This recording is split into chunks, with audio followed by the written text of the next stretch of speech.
Why should he? All right, it is Thursday night on Off the Ball. I'm delighted with John Giles is with us as always. Evening, John. Nathan. So we're through the group stage. You enjoying the football?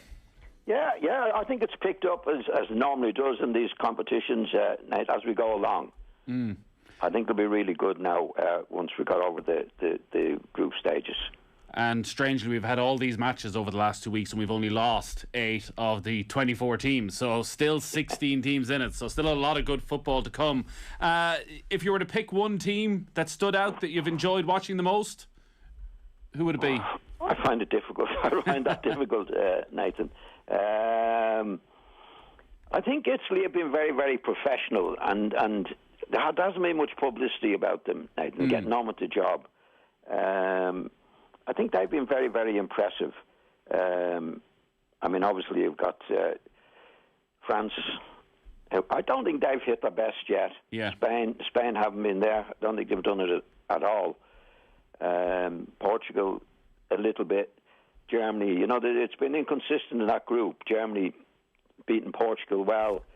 And then, well, I don't know if they were lucky enough to get a draw at the end to get through, Nathan. So it happens in big competitions like that. A lot of teams that win them don't get off to a good start, Nathan. Yeah. So we'll see more next week. Definitely see more next week when it's settled into the real knockout stages. Yeah, we do kind of have to remind ourselves of that all the time, that in tournament competition, it's not necessarily the best team that always wins it. It's not necessarily the most exciting team that always wins it. It's the team that can grind out results sometimes, like we saw 5 years ago with Portugal, where they didn't even win a game in the group stage. They had extra time, they had penalties, but somehow they just had about enough every day. Yeah, it is. It's amazing like that. I mean, if you go back to England, winning the cup in '66, Nathan, they got off to a terrible start. And I think there was a competition that Italy won. I think it was around 82.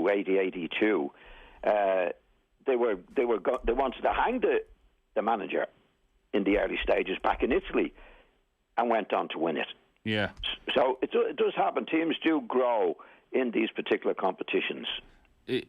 66, England drew with Uruguay in their first match. They beat Mexico 2-0 and then they beat France 2-0. So your memory after that 0-0 draw against Uruguay first time round was that questions were being asked about Alf Ramsey?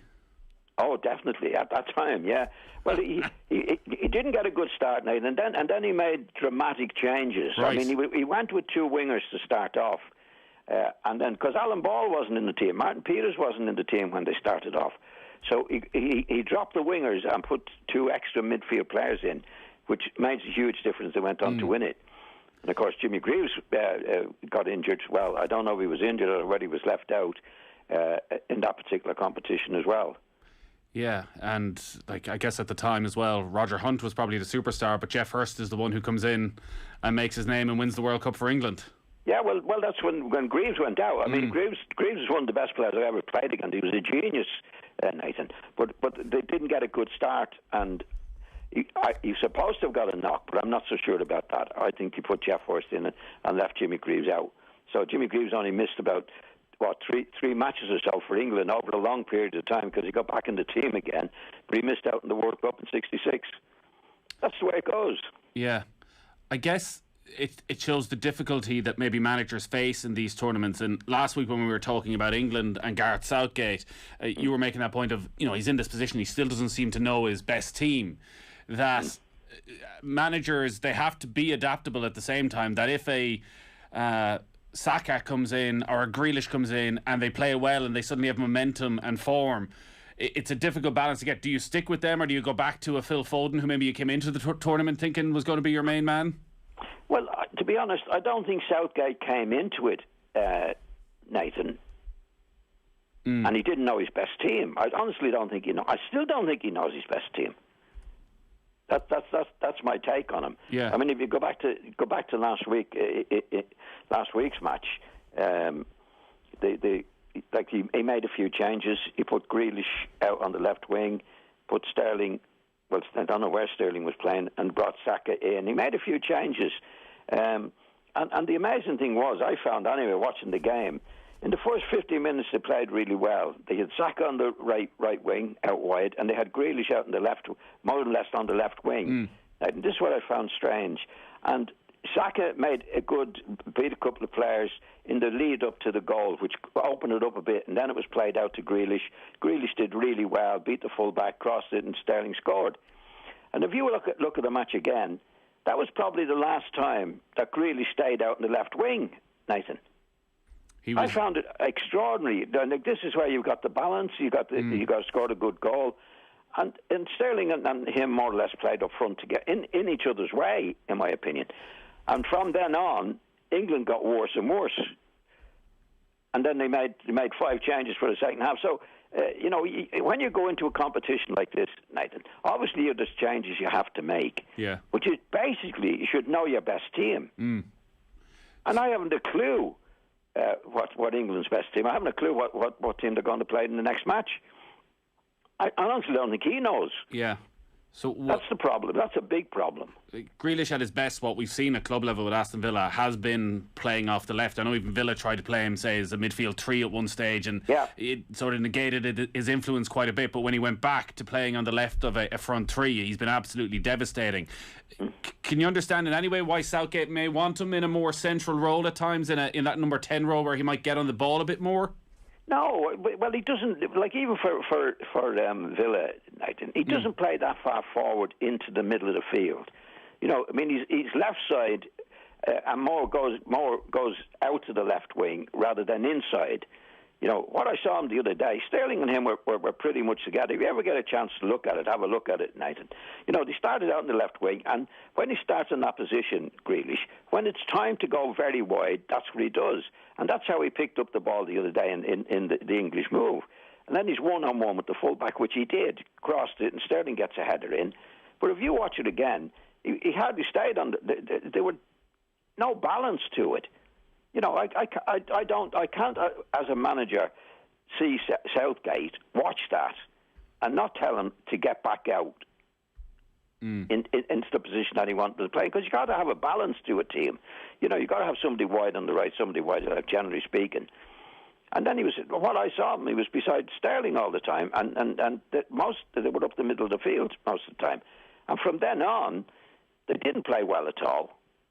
England, and then there's 5 changes made in the second half. I don't think he could possibly know what his best team is, and he's a lot of talented players, Nathan, as we know. Yeah. But they have to be well managed as well. Now, it can happen in football where he's doing what he's doing and it's going to work out well. It can happen because he's a lot of experienced players. But the best way to do it is to know your team coming into it, stick to it as much as you possibly can. Obviously, you get players injured, need a rest now and again. But I don't think he has a clue as to what his best team is at the moment. And we're two or three matches into the competition.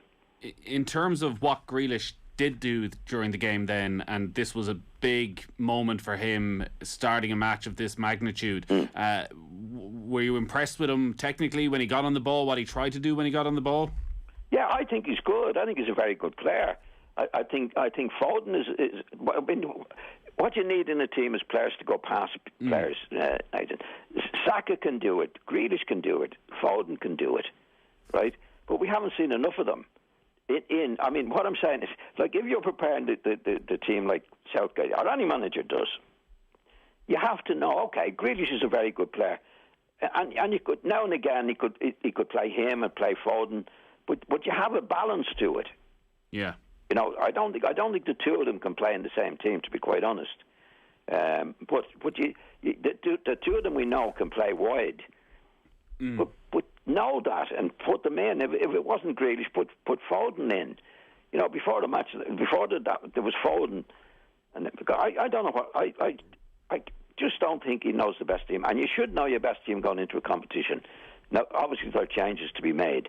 Yeah. But what I saw on the weekend with Grealish, having done what he did and done extremely well to create the goal, which was fairly on in the game, he never played on the left wing after that, or out even wide on the left a little bit. And I guess you got to assume he's... I don't understand that. I can't see how a manager can watch the game and not say to him, even before the match, now don't be wandering off. Stay out in the left wing as much as you possibly can. Yeah. You'd have to assume then that was the manager's decision to keep Grealish away from that left-hand side. Well, I think Grealish just did it. I don't think it was under the orders from the manager. I can't see why the manager would instruct him to go into the middle of the field, having done what he did and did extremely well. But how he didn't put him back out again, I can't understand. Yeah. When we were building up to the tournament, we spoke a lot about England's attacking talent and maybe some questions about them defensively. They haven't fired on all cylinders yet in front of goal, and Harry Kane has been a big issue. There've been a lot of questions about him. Some drop a lot deeper at times, particularly in the first half, to just try and get himself into the game and involved in the game. Is that what you want from Harry Kane when things aren't happening for him, that actually he does drop deep and he gets touches on the ball and he tries to create some things if things aren't happening closer to goal for him? I think he has been doing that for a while, Nathan, playing for Spurs, and I think it's made him a better player because he from that position. I mean, if you look at Harry Kane in Spurs, he's doing that. He's making more goals than he ever made, and he's still scoring the amount that he's always scored, Nathan. You know, that's a complete player. But if you don't have the English team balanced out, now he looked a bit tired in that in a couple of the matches. All right, he didn't look himself. But I think from the other day, I think he was up for it. I thought he had plenty of life about him, but he wasn't in the position, or they weren't playing in the formation or that you should be playing in to make the most from him. To be honest, I think he was having a go. He nearly scored a very, very good goal. But I mean, what you need is that Saka lad out in the right and Grealish out in the left, and leave the space for Harry Kane to do what he needs to do, whether it's coming deep or not. I mean, he was coming deep in other matches and not getting the ball for England. So I don't think he didn't look himself all right. He looked a bit tired in the first match, but the other day he played okay. But again, I'd go back to when you're playing the team, you want a balance. You want somebody wide on the right, somebody wide on the left. That's what England had. They've scored a goal from it, and next thing, Grealish is gone. You touch on what Kane has done with his game this season, and we've seen it with Tottenham, and so he ends the season as top scorer in the Premier League, and he also ends the season with the most assists in the Premier League. But when he drops deep for Tottenham, an awful lot of things seem to happen around him, and say Heung-min Son in particular knows exactly where to make the run at the right time so Kane can release him, and like their League Cup play was exceptional last season.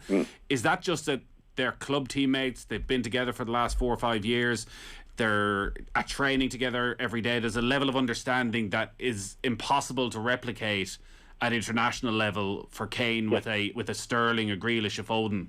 Yeah, I don't think it's impossible to do the same at international level, Nathan. I mean, if in the first start of the game, Grealish is playing on the left, right now, once he disappears from that position, that doesn't make it easy for Harry Kane. I mean, if you look at Son. When Son is playing for Spurs, he doesn't move from that position, Nathan. Does he? You know, he's down on the left side. That's what he does. And that's where Harry Kane brings him into the game, because you need that in the team. You need a balance, somebody wide, somebody on the right, somebody wide on the left. And that's what Son doesn't stay that wide, but he's always on the left-hand side of the field and scores his goals from that position. Now, if you go to the match the other day, Grealish didn't score from the position he was in on the left, but he made the goal. And next thing, he's gone. Now, that doesn't do Harry Kane. I mean, he can't find Grealish down the left-hand side of the pitch for England, as he does Son, if he disappears from the position. Yeah. I guess the other difference is that, you know, Tottenham, one of the big criticisms of them last season was that they were very defensive under Jose Mourinho and they became a counter-attacking side. England haven't really had that sort of opportunity in the group stage because most of the teams they played against sat quite deep and they probably had to try and create something and didn't seem to have that in them.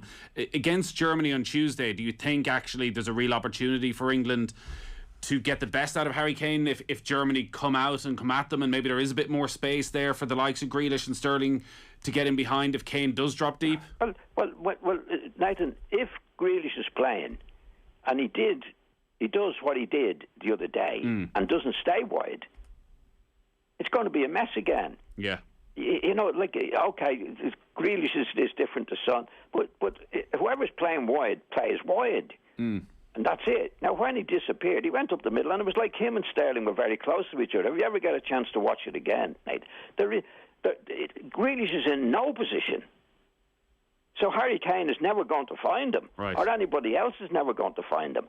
So it's all a balance in football. When you get if Harry Kane is doing what he's doing at Spurs, which is mostly Son, he made many goals for Son, who's a terrific player, right? On Saturday, Grealish does well in what he did in getting the crossover. And next thing, he's not there anymore. So how can Harry Kane find him? You know, he shouldn't be allowed to do that. First of all, he shouldn't do it. But as soon as if he does it for 5 minutes, the manager should be on to him and say, "Get back out there. That's what I picked you to do." But I don't know whether the manager saw it or not. If he saw it and didn't put it right, it's worse than not seeing it. Yeah, we'll find out a lot, I guess, about England on Tuesday night against Germany. All our football and off the ball is with thanks to Paddy Power Save Our Game. They're donating €10,000 to Irish football for every goal England score at the Euros. And Tuesday's goal from Raheem Sterling brought the total to €20,000 for Irish football so far. And they're already divvying out that money to some clubs around Ireland. It's all with thanks to Paddy Power. For information on responsible gambling, visit gamblingcare.ie. John Giles is with us. John, a lot of people, myself included, sat down last Friday night to watch Scotland against England, and we saw Billy Gilmour come in for his first international start and produce a bit of a masterclass in midfield, and thought to ourselves, John Giles knows a lot about midfield football, because from day one with Billy Gilmour, you felt this guy was destined for the very top. Well, he was I've said last year, or whatever it was, Nathan, he's the best young player I've seen in the midfield position for a long time. Long time, because there's different types of midfield players. Like Declan Rice is a midfield player, Phillips is a right back, but they can't do what this guy does, which is to dominate the game and dictate the game from the midfield position with his positional sense and his skill on the ball and his use of the ball. And he's only a young fella, but he really has the makings, Nathan, in my opinion. When you think back to seeing him, and like, he is such a young player. Like, I remember this time last year you were picking your all-time Scotland 11 and you put Gilmour on your shortlist even though he hadn't played for Scotland, because you felt he had such potential, and you played with Billy Bremner. We know how highly you rated Graham Souness. What is it about a Billy Gilmour at 17, 18 that you can sort of tell even at that stage that if he stays on the right track, he has the ability to not just become a good, great midfield player, somebody who can become one of the great midfield players over the next 15 years? Yeah, well, the first thing, Nathan, in playing in that position for such a young player that is as young as he is positional sense. You know, you might have heard me on about positional sense. You don't hear much about it, but positional sense, particularly for a midfield player, is 90% of the job. In other words, getting in a position. Because, again, when you're on playing football, Nathan, as you know, there's 20 outfield players, and they're all competing for space. Because the more space you have, the more you can do on the ball. Now, with Gilmour and Modric, actually, if he should keep looking at Modric, who was great in the 2 matches, being a great player, and is even better. It's getting in a position where to receive the ball, where there's nobody appears to be around you. In other words, the space to do it, because everybody's competing for space on the pitch. There's 18 players out there. So when I saw young Gilmour playing the first time, then I thought, well, he's very deep there. That's brilliant. Most of the other players get too far ahead of the ball, or they don't know where the next ball is going to be. So it's positional sense. In other words, in the right position, and nobody seems to be near you. Now, if you have the time to get on the ball, turn on the ball, now you can pick out a pass. But it's making that space is the important thing. And from a midfield player's point of view, what I found anyway was that if the right back is on the ball and you're a midfield player, can I get it from him? No. So if I don't get that ball, where's he going to hit it? Right? So say the full back is hitting it to the left back. You can't get the ball off the right back, but he's hitting it to the left back. And what I found with the top players, while the ball's in the air, he's making his way to the left back. And nobody sees it, Nathan. Yeah. So when the left back gets it, he's in a position to receive it. And you say, oh, that's easy. He can turn on the ball there. that's one element of doing it in the midfield position. And when the first time I saw him, he was doing that. He was doing that. He was getting in a deep position to receive the ball, facing where he wanted to be. 90% of the game, Nathan.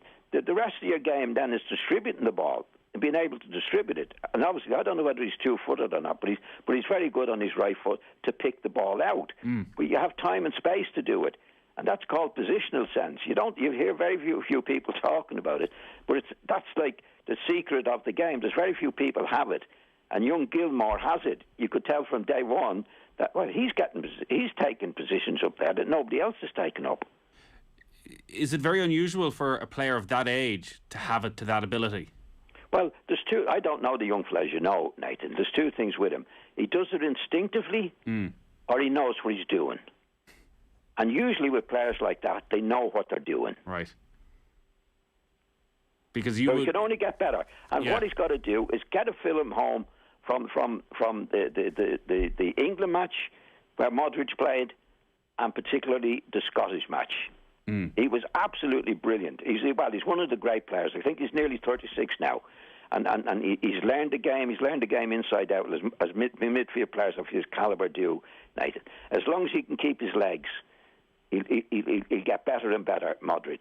And if this kid should take, he didn't play against him, did he? The other night, didn't play in the match. No, unfortunately not. No, he couldn't. Well, he couldn't play. But what he should do is get a video of that game and get a video of the England game, particularly, and other games of Modric, and he will really, really learn things from that and become as good as Modric.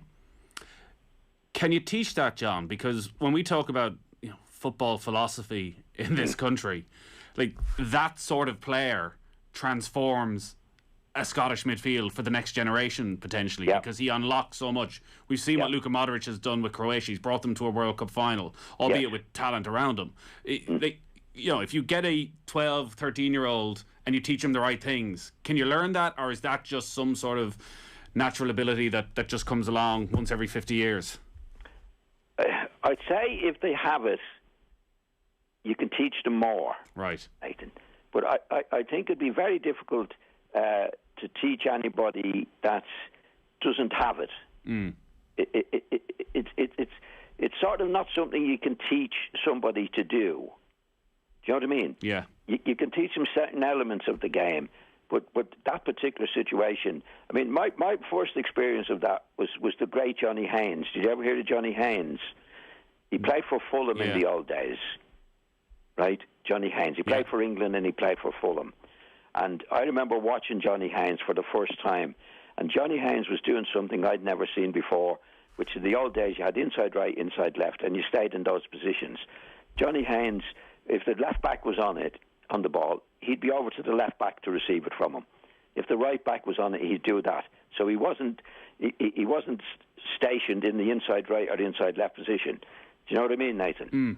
Now, I don't know if that's difficult to explain or not, but like if you see Gilmour playing now or Modric playing now, he's neither in the inside right position or the inside left position. He's where the ball is. Yeah. He's always given the angle.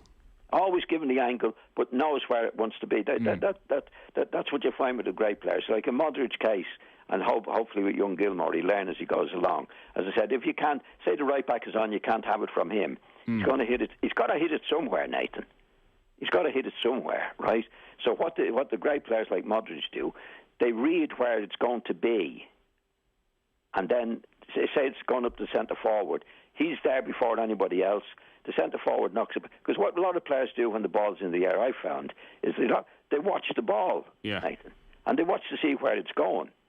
Right. Now, if you're a midfield player like Gilmour, the ball is played up to the centre forward. He's on his way, right, into position to receive it from the centre forward before it gets there. Does that make sense? Yeah, and also at times then, which I thought was really noticeable with Modric the last night, and maybe it's why he can continue to be so good at nearly 36 and maybe even for years after this, is his ability to also pick the right time not to move. There were lots of occasions I'd watched Modric and actually he just stood still and the ball ping-ponged off him around to the other players. Yeah, and then because he knows it's no point in running if you're not going to get it, Nathan. That's why you hear about players who say, "What's your man like?" Oh, he's brainless, because he's going to run when he should be staying still. Yeah. And a lot of players. I mean, if you go back to Kenny Dalglish playing up front, more or less, like Kenny, you could hardly ever remember Kenny running an awful lot, But he'd always be in position to receive the ball before anybody else. That's it's called positional sense, right? Being in the right position at the right time to receive the ball. Yeah. I've played with a lot of players, and he said headless chicken. Yeah. I've seen them. Why? He's running somewhere where he's no chance of getting the ball. Now, it'd be like a stop clock. He'd be right twice a day. In other words, if he makes 10 runs, like Dalglish would make 10 runs and get the ball 10 times. Right. A brainless chicken would run 10 times, might get it twice. Yeah. But that's what separates the great players from the ordinary players. And the Gilmour's player as a young lad, as I said, if he can watch as much of Modric as he possibly can, then he'd learn and learn and learn as he goes along. But they have to have it in them at a young age anyway, Nathan. There's lots of players that I knew that you could tell them all 10 times a day, look, get into position, and they wouldn't see it. They just don't see it, Yeah. It'll be interesting to see what happens with Gilmour now, because there's a lot of speculation that maybe Chelsea might actually let him go on loan this season, so he gets first team football. We've seen with Phil Foden the benefits of staying at Manchester City. I guess perhaps Thomas Tuchel at Chelsea is looking at N'Golo Kante and thinking, I have a player like that I can already use. And yeah, I wouldn't let him go. Right. I'll tell you why. Because you don't know what influence he's coming under. Yeah, they're talking about going to Norwich or where the manager was saying, "What are you doing back there? What are you doing there? What are you doing there?" And he's ruined. Yeah, he's ruined.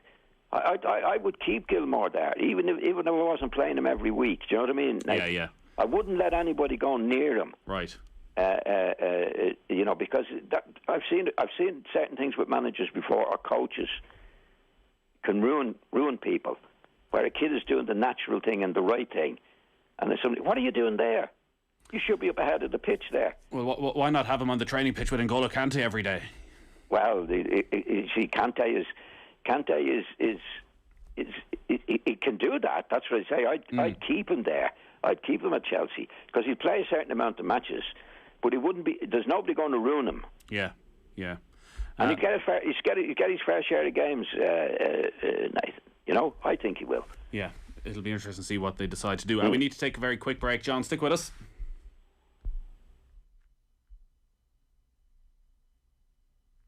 Save our game. Donating at least 100,000 to Irish football via England Goals this summer. Gamble responsibly. Gamblingcare.ie.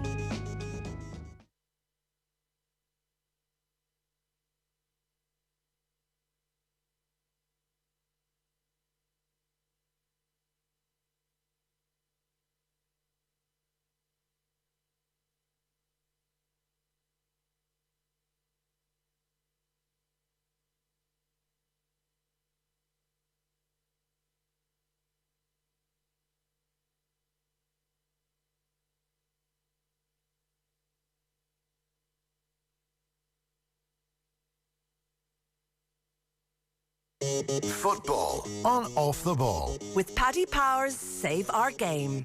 Donating at least 100,000 to Irish football via England Goals this summer. Gamble responsibly. Gamblingcare.ie. All right, you're welcome back. John Giles is with us on this Thursday evening. We are, of course, looking at Euro 2020 and the end of the group stages. Cristiano Ronaldo, John, top scorer in the group stages. Another 36-year-old doing the business. 5 goals in the group stage so far. He's on 109 international goals in 178 appearances. One more for the all-time record. Have you ever seen a better goal scorer than Cristiano Ronaldo? No. I've never seen anybody with the attitude of Ronaldo in the game, Nathan. He's interested in one thing and one thing only, scoring goals. You know, they used to say players years ago, he doesn't do anything else but score goals. Yeah. I mean, if you look at his temperament, Nathan, you know, his temperament is, if you watch, well, we've all watched Ronaldo, he could go 15 minutes, Nathan, without touching the ball. And it doesn't bother him. Like most players, if you haven't touched the ball, it's geez, I better get into the game here.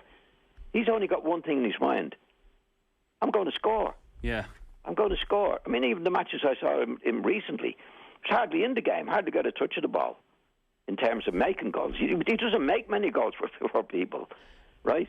But he has this temperament that, no, I'll wait, and I'll wait, and I'll wait, and I'll wait. And next thing, before you know it, I mean, the match before last when he scored 2, do you remember, Nathan? And he scored a penalty and another goal. He scored 2 in one of the matches there anyway. And he hardly got a kick at the ball. And that's what he does regularly.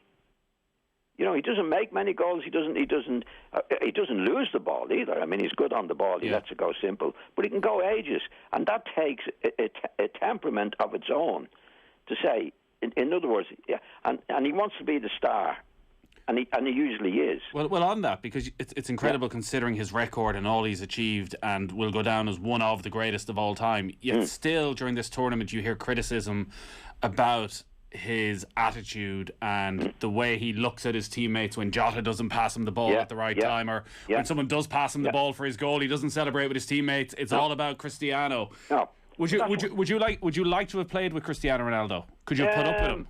Yeah, I would, because I know he's going to score goals. Yeah. I mean, I go back a long time to Jimmy Greaves. I might have talked about Jimmy Greaves was a genius, right? Jimmy Greaves, you wouldn't see him sometimes for 20 minutes. And next thing, he's sticking the ball in the back of the net, Nathan. Yeah. Now, he played with the great Dave Mackay, who demanded a lot and a lot. I never heard Dave Mackay demanding anything of Jimmy Greaves, because he knew what he was going to do was the most important thing on the pitch, which is score goals. And that's what Ronaldo does. I don't think he cares about anybody else. And when I didn't like him when he was first at Manchester United, because I thought he was too selfish. I didn't realise at the time what he was made of, and had this mentality to go for ages without touching the ball, but finish up scoring 2 goals. It's amazing. You know, like Jimmy Greaves was the nearest I saw to that. Yeah. He wasn't, and he'd be in the game more than Ronaldo would. He doesn't care. I think he's selfish. But if you've got a selfish guy scoring the amount of goals he does, you live with him. Yeah. And you get the sense when you listen to the former Manchester United players who played with him, how much they loved him because of what he gave them. You could even see the respect that was there from Karim Benzema last night towards Ronaldo. And from the outside, there would have been a feeling that maybe Ronaldo completely overshadowed Benzema. But then you think Benzema's 4 Champions League winners' medals because of what Cristiano Ronaldo did. Well, he'd have the respect for what he did, has done, Nathan, which is phenomenal, right? You wouldn't necessarily like him. Yeah. Necessarily so. I mean, you saw him the other day when Jota, wasn't it, didn't pass him the ball, and he's throwing his arms up in the air, and that because he didn't get it. People don't like that, Nathan. But he doesn't care. Do the players? Does a Jota in that position, when we all see Ronaldo's reaction? Do players go, okay, but we're probably not going to win this tournament without Cristiano Ronaldo, so I just got to put up with it? He wouldn't like it anyway. Right. He wouldn't like it. Nobody likes it. But he'd live with him, because that's what Ronaldo does. This is what's phenomenal about him. Yeah. You know, I don't see him as of course he's a team player because of the goals he scores for you, right? But he wouldn't be a team player in doing what he did to Jota the other day, because he didn't pass him. In fact, Jota didn't even see him. But he wouldn't care about that. He was in a goal-scoring position. I didn't get it. I'll give you a right telling off. Yeah. You know, I wouldn't say he'd be the easiest guy to play alongside as a teammate, but you'd live with him, Nathan. You'd live with him because he's going to score the goals. He's going to win you the match. That's him. That's why he's phenomenal. I've never seen anybody like him. I've never seen anybody can go 20 minutes without touching the ball and not care. Yeah. Because I think in his head, he's got to be the star of the team, Nathan. Right? He's got to be the star man. I think this is his mentality. And the way you're the star man, without any question of doubt, is to score the goals. So he doesn't care if he doesn't touch the ball. He's still going to be the star man because he's going to score 2 goals, as he has done all his career. That's what he does. So you live with him. Portugal find themselves, because they finished third in the group, on that difficult side of the draw where they play Belgium in the last 16, then potentially Italy, France, if they're to go and defend this. Bruno Fernandes didn't start the game last night, and hasn't hit the heights that we saw, certainly from his first year at Manchester United. Maybe what we've seen in the first 2 games is reflective of his last few months at Manchester United.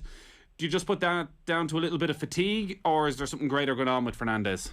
I don't know, Nathan. The first match, he played in the first match, and he never got a kick at the ball. He was terrible. And then he was left out of the team. Right? It wasn't the Fernandes that we saw playing for Manchester United, that's for sure. Now, would he be overawed with Ronaldo? Do you mean that would be overawed in the sense he wouldn't be happy that he's not the main man in that Portugal team? No, Ronaldo wouldn't like him to be the main man. Right. Yeah. I know, I'm only guessing, Nathan. I don't know.